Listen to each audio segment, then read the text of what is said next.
আখিকে বাঁচাতে মহাদেবের কাছে এবার অগ্নি পরীক্ষা দিল ঝিলিক। হ্যালো বন্ধুরা, চলে এলাম 2 শালিক ধারাবাহিকের নতুন একটি প্রোমো নিয়ে।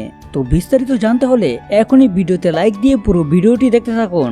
নতুন এই প্রোমোতে আমরা সবাই দেখতে চলেছি আখি একটা জায়গায় এসে অজ্ঞান হয়ে গেছে, আর সেখানেই একটা লোক আখির মাথায় জলপট্টি দিয়ে তাকে সুস্থ করার সম্পূর্ণ প্রচেষ্টা চালাচ্ছে। আর এদিকেই আমরা দেখি ঝিলিক আর দেবাতো আখিকে তারা লাগাতার খুঁজেই চলেছে।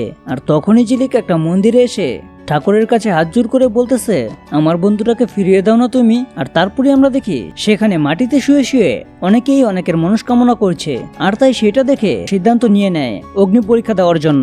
সেও দণ্ডি কাটবে এবং আখির জন্য সে প্রার্থনা করবে। আর তাই আমরা দেখি ঝিলিক মাটিতে শুয়ে পড়ে পুরো মহাদেবের কাছে কান্না করতে করতে আখিকে সে ফেরত চায়। তো বন্ধুরা, ঝিলিকের এই অগ্নি পরীক্ষা কি আখিকে ফিরিয়ে দিবে, নাকি এর মধ্যে ঘটতে চলেছে অন্য কিছু? তো এই প্রোমোটি আপনাদের কাছে কেমন লেগেছে তা এখনই কমেন্টে লিখে যান। আর এরকম নিত্য নতুন ভিডিও পেতে এখনই চ্যানেলটা সাবস্ক্রাইব করুন।